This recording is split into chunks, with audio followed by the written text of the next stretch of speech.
সবাই কেমন আছো? আলহামদুলিল্লাহ আমরা ভালো আছি। প্রিয় শিক্ষার্থী বন্ধুরা, আমরা গত জুলাই আগস্ট একটি বিপ্লবের মধ্য দিয়ে দীর্ঘ 15 বছরের স্বৈরাচার পতনের মধ্য দিয়ে আমরা একটি নতুন বাংলাদেশ পেয়েছি। এই নতুন বাংলাদেশ তৈরি করার জন্য সবার আগে রাজপথে যারাই অবদান রেখেছে তারা হচ্ছে তোমাদের মতো আমাদের মতো শিক্ষার্থীরা, নাকি? ছাত্ররাই এই স্বাধীনতার সম্মুখ ভাগে যুদ্ধটা করেছে।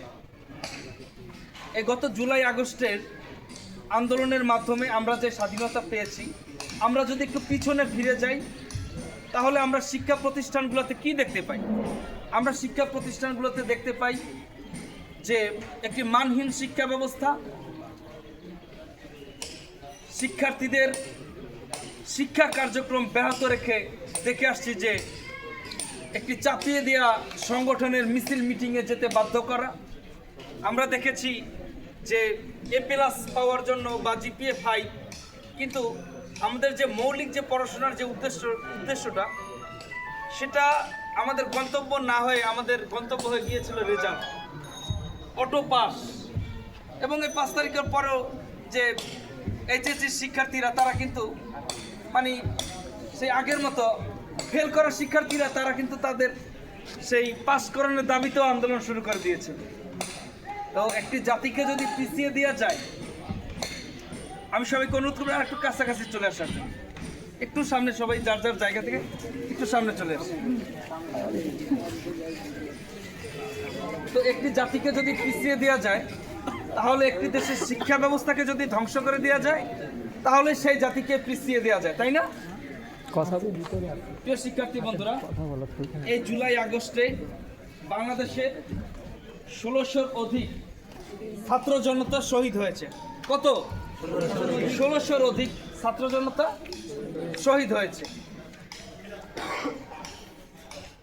কেউ স্থায়ীভাবে পঙ্গু হয়ে গিয়েছে, কারো 2 চোখ আর চিরতরে তারা আর দেখতে পারবে না, কারো একটি হাত কেটে ফেলা হয়েছে, পা কেটে ফেলা হয়েছে।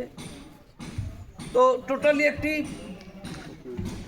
অন্ধকার যুগের নির্যাতনের মতো আমাদেরকে দীর্ঘ 15.5 বছর একটি সরকার আমাদেরকে জিম্মি করার মাধ্যমে আমাদেরকে এই দেশে একটি বিশৃঙ্খল পরিবেশ দিয়ে গিয়েছিল। যে পরিবেশটা ছিল এরকম যে জনগণ তারা তাদের নিজস্ব ভোটাধিকার প্রয়োগ করা তো দূরের কথা, তারা তাদের ভোটাধিকারের যে ন্যায্য অধিকারটুকু সেটিও তারা হারিয়েছে। প্রিয় শিক্ষার্থী বন্ধুরা, আমরা চাই যে গণতান্ত্রিক উপায়ে জনগণ তারা তাদের নিজস্ব ভোটাধিকারের মাধ্যমে একটি নিজস্ব ভোট অধিকারের মাধ্যমে একটি গণতান্ত্রিক সরকার এদেশের রাষ্ট্র ব্যবস্থায় শাসন করবে। কিন্তু সেটি না হয়েছে কি দিনের ভোট রাতে, তাই না? দিনে ভোট দেওয়ার কথা ছিল, ভোট হয়ে গেছে রাত। এবং সর্বশেষ 7 জানুয়ারি যে এই বছরের যে একটি দামি নির্বাচন গিয়েছে, সেখানে বিরোধী দলকে দমন পীড়নের মাধ্যমে তারা নিজেরা পক্ষ বিপক্ষ 2টি গ্রুপ করে নিজেরা একটা নির্বাচনের মাধ্যমে তারা দেখা গেছে যে সরকার প্রতিষ্ঠা করেছে, তাই না? কিন্তু জনগণের তিলে তিলে জমে থাকা তাদের ক্ষোভ, তাদের অধিকার হরণ, জনগণ সেই কোটা সংস্কার আন্দোলনের ব্যানারে কিন্তু জনগণ পরবর্তীতে একটি গণ আন্দোলনের প্রস্তুতি নেয়, তাই না? সেই 5 তারিখে যখন 1 দফা দাবি আদায়ের লক্ষ্যে এদেশের ছাত্র জনতা যখন গণভবনের উদ্দেশ্যে রওনা দেয়, তখন এই সরকার পালাতে বাধ্য হয়। এই সরকার যদি বৈধ হতো, সেই সরকার যদি জনগণের ভোটে নির্বাচিত সরকার হতো, তাহলে কিন্তু তারা পালাতো না। বাংলাদেশের এই প্রথম, শুধু বাংলাদেশ নয় বিশ্বের এই প্রথম যে পুরো সংসদের ক্যাবিনেট সহ পালিয়ে গিয়েছে। শুধু স্বৈরাচার একা পালিয়ে যায়নি, পুরো সংসদের ক্যাবিনেট পালিয়ে গিয়েছে। এবং মসজিদের বাইতুল মুকাররমের মসজিদের ইমাম সাহেব পালিয়ে গিয়েছে, তাই না? তো প্রিয় শিক্ষার্থী বন্ধুরা, আমরা সেই অন্ধকার যুগে আর ফিরে যেতে চাই না। আমরা একটি সুন্দর বাংলাদেশ বিনির্মাণ করতে চাই। যেই সুন্দর বাংলাদেশ বিনির্মাণে জনগণের তারা তাদের বিচার পাবে, তারা তাদের ভোট অধিকার পাবে এবং সবার জন্য আইনি সহায়তা এবং সবার জন্য স্বাস্থ্য, সবার জন্য শিক্ষা এবং একটি সুন্দর বাংলাদেশ গড়ার প্রত্যয়ে আমাদের আগামী দিনে আমাদের প্রত্যাশা রয়েছে, আমাদের পরিকল্পনা রয়েছে। এখানে আমাদের অনেক আপুরা রয়েছে।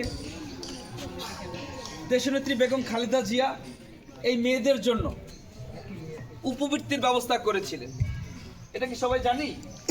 এই যে মেয়েদের জন্য উচ্চশিক্ষার জন্য তারা যেন শিক্ষা যেমন কন্টিনিউ করতে পারে, পিছিয়ে না পড়ে, সেজন্য কি করেছে? সেজন্য করেছে উপবৃত্তির ব্যবস্থা করেছে। কিন্তু পরবর্তীতে আমরা সম্প্রতি দেখেছি যে ওই উপবৃত্তি পাওয়ার জন্য আওয়ামী লীগের, ছাত্রলীগের নেতাদেরকে ধরা হয়, তাই না? যেন উপবৃত্তি পায়, তারাও কমিশন খায়, ছাত্রীরাও পায়, তাই না? তো অনেক জায়গা থেকে আমরা অভিযোগ পেয়েছি যে শিক্ষা প্রতিষ্ঠানের ফান্ড থেকেও ছাত্রলীগ টাকা নিয়ে গিয়েছে, তাই না? শিক্ষা প্রতিষ্ঠানের গাছ এবং বিভিন্ন অর্থ সম্পদ বিক্রি করে আওয়ামী লীগের সভাপতি, নির্ধারিত শিক্ষা প্রতিষ্ঠানের সভাপতি সে টাকা নিয়ে গিয়েছে, তাই না? তো এরকম একটি অরাজকতামূলক একটি পরিবেশ আমরা দীর্ঘদিন পার করে আসছি। যদি আমাদের ভোট অধিকার এবং গণতান্ত্রিক উপায়ে আমরা যদি নির্বাচন ব্যবস্থা করতে পারি, শুধুমাত্র জনগণ তারা তাদের ভোট অধিকার বাস্তবায়ন করবে, ভোট অধিকার প্রয়োগ করবে, ক্ষমতায় আসবে শুধুমাত্র জনগণের ভোটে নির্বাচিত সরকার, তাই না? তাহলে তো আমরা আমাদের জনগণের সরকার পাই, তাই না? এটাই তো মূল বিষয়। তো জনগণ কাকে ভোট দিবে না দিবে এটা হচ্ছে সম্পূর্ণ জনগণের ব্যাপার। জনগণই পছন্দ করবে, জনগণই তারা তাদের ম্যান্ডেট দিয়ে তারা সরকার নির্বাচন করবে।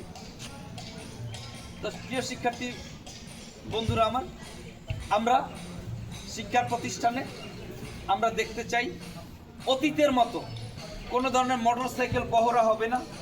এই ক্যাম্পাসে আজকের পর থেকে কোনো পরীক্ষা বা ক্লাসের বিঘ্ন ঘটে, কোনো মিছিল, প্রোগ্রাম, কোনো কিছুই হবে না।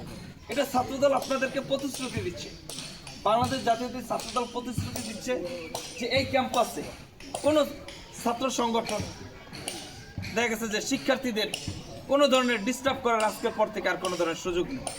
আমাদের কাছে যদি এই ধরনের অভিযোগ আসে, আমরা আমাদের ছাত্রদলের সেই সকল নেতাকর্মীদের ভিতরে তাৎক্ষণিক সাংগঠনিক ব্যবস্থা নিব এবং আইনি ব্যবস্থা নিব। তো এটি হচ্ছে আমাদের মূল আপনাদের কাছে মেসেজ। আপনারা শিক্ষার্থীরা যদি সচেতন হন তাহলে এই বাংলাদেশ আর কখনোই পথ হারাবে না, তাই না? ইতিহাস কি বলে? ইতিহাস বলে বাংলাদেশ যখনই বিপদে পড়েছে, এই শিক্ষার্থীরা, ছাত্ররা যখনই এগিয়ে এসেছে। আমরা যদি আরেকটু পিছনে চলে যাই, 1952 সালে চলে যাই, তখন আমরা কি দেখতে পাই? আমাদের যে মাতৃভাষা বাংলা, সেই রাষ্ট্রভাষা বাংলাকে প্রতিষ্ঠিত করার জন্য এই শিক্ষার্থীরা কিন্তু সেই ঢাকা মেডিকেলের আমতলাতে 144 ধারা ভঙ্গ করে সেই রাজপথে নেমে এসেছিল, তাই না? এই ইতিহাস আমরা জানি না? সালাম, রফিক, জব্বর তারা তাদের জীবনের বিনিময়ে এই রাষ্ট্রভাষা উপহার দিয়ে গিয়েছে। তারা কি, তারা ছাত্র ছিল না? আবার 90-তে যখন এরশাদ বিরোধী আন্দোলন হয়েছিল, এরশাদ যখন এই দেশকে কুক্ষিগত করে রাখতে চেয়েছিল, একদলীয় শাসন ব্যবস্থা চালু করতে চেয়েছিল এবং করেছেও। 8 বছর ক্ষমতার পরে কিন্তু তৎকালীন ছাত্ররাই কিন্তু এই দেশকে স্বৈরাচার থেকে পুনরুদ্ধার করেছে। 2400 ছাত্রদের ব্যানারে প্রথমে কোটা সংস্কার আন্দোলন, পরবর্তীতে গণ আন্দোলন, ছাত্ররাই থেকে এসেছে, তাই না? তাহলে কি দাঁড়ালো? শিক্ষার্থীরা যতটা সচেতন, রাষ্ট্র নিয়ে, সমাজ নিয়ে যতটা শিক্ষার্থীরা সচেতন, তখনই এদেশ তার ইতিহাস কিন্তু সেটাই বলে যে শিক্ষার্থীদের সচেতনার মাধ্যমে বাংলাদেশ তার নিজস্ব গতিপথে চলে এসেছে, তাই না? এবং ভবিষ্যতে যদি কোনো সরকার, কোনো দল যদি এদেশে একনায়কতন্ত্র গঠন করতে চায়, ফ্যাসিস্ট প্রতিষ্ঠা করতে চায়, জনগণকে তারা তাদের ভোট অধিকার থেকে বঞ্চিত করে যায়, এই শিক্ষার্থীরা আগামীতে রাজপথে নেমে আসবে। আমরা কি এই বিষয়ে সবাই একমত? ধন্যবাদ সবাইকে। প্রিয় শিক্ষার্থী বন্ধুরা আমার, কথা দীর্ঘায়িত করব না, মূল বক্তব্য হচ্ছে আমাদের সচেতন হতে হবে, তাই না? আমরা তোমাদের হাতে আমরা একটি সাংগঠনিক বই দিয়েছি, একটি ছোট কার্ড দিয়েছি, তাই না? এই কার্ডটার মধ্যে 31 দফা রয়েছে। কি রয়েছে? 31টা আমাদের পরিকল্পনা রয়েছে, তাই না? আমাদের স্বাস্থ্য ব্যবস্থা, আমাদের সংস্কার, আমাদের সংবিধান, আমাদের শিক্ষার বিষয় নিয়ে এখানে কথা আছে। তো আমাদের সমগ্র বিষয় নিয়ে এখানে যেহেতু কথা রয়েছে, আমরা আমাদের এই পরিকল্পনা তোমাদের হাতে পৌঁছে দিতে চাই। অলরেডি পৌঁছে দিয়েছি। তোমাদের কাজ হচ্ছে এই বইটার মাধ্যমে তোমরা আগামীর বাংলাদেশ কীরকম হবে সেই পরিকল্পনাটা তোমরা একটু পড়ে দেখবা। আমাদের পরিকল্পনা ঠিক আছে কিনা, যদি ঠিক থাকে তাহলে সাধুবাদ আমরা পেতেই পারি। এবং ছাত্রদলের যে বইটা দেওয়া আছে, এটা আমাদের ছাত্রদলের অতীত এবং বর্তমান বিষয়গুলো রয়েছে এবং আগামী দিনের আমাদের প্রতিশ্রুতি রয়েছে। ছাত্রদল শিক্ষার্থী বান্ধব সংগঠন হিসাবে আপনাদেরকে কি কি প্রতিশ্রুতি দিতে চায়, সে প্রতিশ্রুতিগুলো এই বইতে রয়েছে, তাই না? সুতরাং এইটা পড়ার মাধ্যমে আমরা এই বিষয়গুলো ক্লিয়ার হব। এই ক্লিয়ার হওয়ার মাধ্যমে অন্যান্য সংগঠন সম্পর্কেও আপনাদের জানার অধিকার রয়েছে। জানার মাধ্যমে আপনারা সিদ্ধান্ত নেবেন আপনারা, তাই না? আমরা এখানে ঢাকা থেকে এসেছি, কেন্দ্রীয় কর্মী হিসাবে এসেছি, এর অর্থই না যে আমরা আপনাদেরকে আপনাদের মতামত, আপনাদের স্বাধীনতা আমরা কেড়ে নিচ্ছি। সিদ্ধান্ত আপনাকে নিতে হবে, পথ আপনাকে বের করতে হবে। আমরা চাই আপনারা জানুন, আপনারা বুঝুন, আপনারা আপনাদের মতামতকে প্রতিষ্ঠা করেন। আপনাদের মতামত প্রতিষ্ঠার মাধ্যমে আগামীর সুন্দর বাংলাদেশ গড়ে তোলা সম্ভব। প্রিয় শিক্ষার্থী ভাই ও বোনেরা, এটি হচ্ছে আপনাদের জন্য আমাদের মূল মেসেজ। সবাইকে ধন্যবাদ জানাচ্ছি এখানে ধৈর্য সহকারে কথাগুলো শোনার জন্য এবং আগামী দিনের সুন্দর বাংলাদেশ প্রত্যয়ে সবাইকে আহ্বান জানাচ্ছি। সবাইকে ধন্যবাদ। প্রিয় শিক্ষার্থী বন্ধুরা, আমরা তো আমাদের মেসেজ আপনাদের কাছে দিয়েছি, আপনাদের মতামত আমরা জানতে চাই। আপনারা কিভাবে আগামী দিনের ক্যাম্পাস চান, আগামী দিনে আপনাদের ক্যাম্পাস কেটে দিয়ে শেষ করেন, আগামী দিনে